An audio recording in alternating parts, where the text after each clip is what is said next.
Madam Toastmaster, fellow Toastmasters, I was carrying a chocolate milkshake as I came in to visit my father. I received a phone call a couple hours ago, and the nurse told me that my dad was not feeling well. She failed to tell me that this was the last day of his life.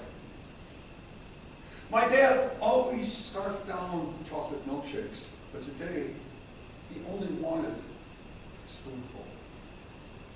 I left a little bit on his mustache. He didn't want to talk, but he could gesture with his face. But what could I talk about? There's all of those issues between us that we'd always put off to talk about the next day. But there was one thread that ran through our common soul. A river ran through it. The river that we fished on when I was a young boy. The river where there was always peace. Dad, do you remember that time that you stole a fish out of my hole with the red and white? He nodded. It was 50 years before that we were together on the river. One of the fine fly fishing streams in southwestern Montana.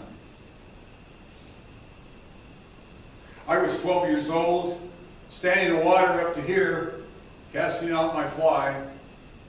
Up this way was about 50 yards was the water that came down the side of the mountain, making a big roar as it went over the top of the boulders. My dad had walked up there a couple hours ago, so he could fish the waters above.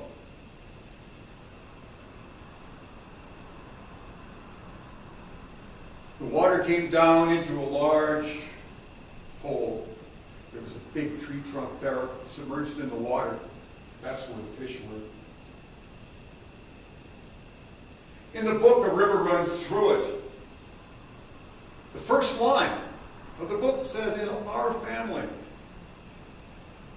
there was a fine line between fly fishing and religion. And so it was in my family. My father would walk around the house with his pseudo-catechism, mockingly saying, there is a devil that causes man to fish with a fly, with a hook and a worm, or God forbid, a maggot on a fly.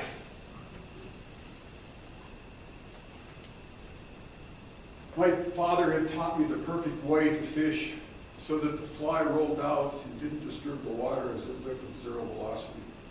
And then how to wind it back in with the weave on my fingers as I pull all the line in. And then to cast it back out and have the line sail off of my fingertips.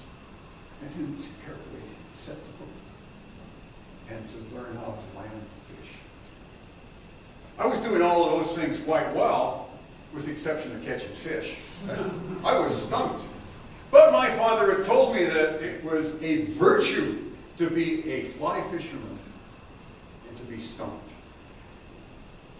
There was no virtue at all to be a dirty bait fisherman with a creel full of fish that tasted like worms.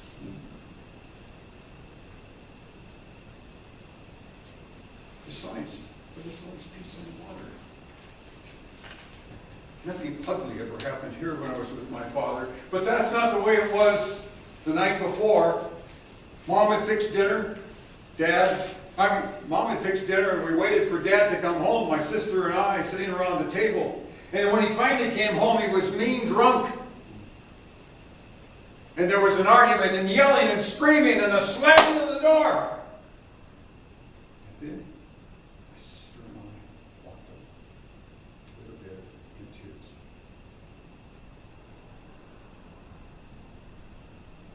But here on the water, there was always peace when I was with my father. My father came on down from fishing up above. Geoff, how are you doing? Stumped.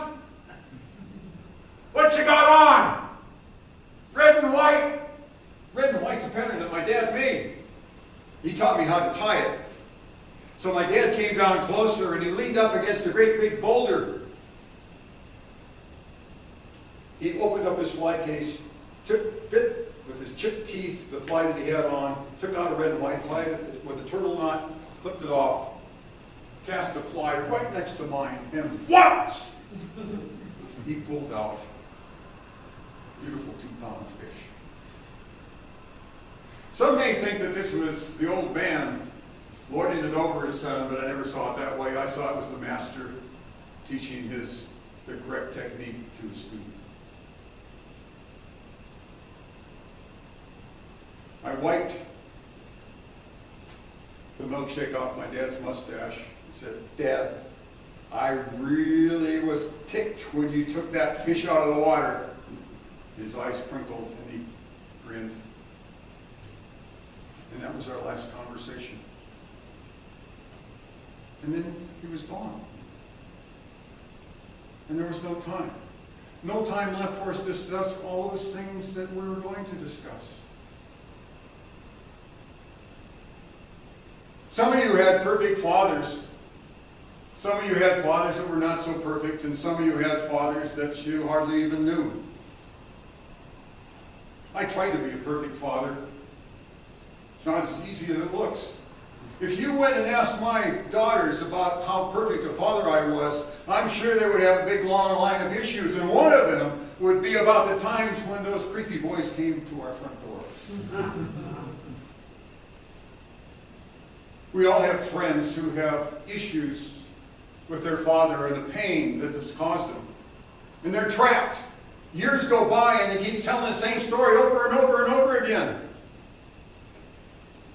And then pain, small pains turn to big pain. It would be so nice if they could learn how to let go. Learn how to let go and let those problems flow downstream. I spread my father's ashes. They drifted on up to the sea. And I remember so clearly the last line of "A river runs through it.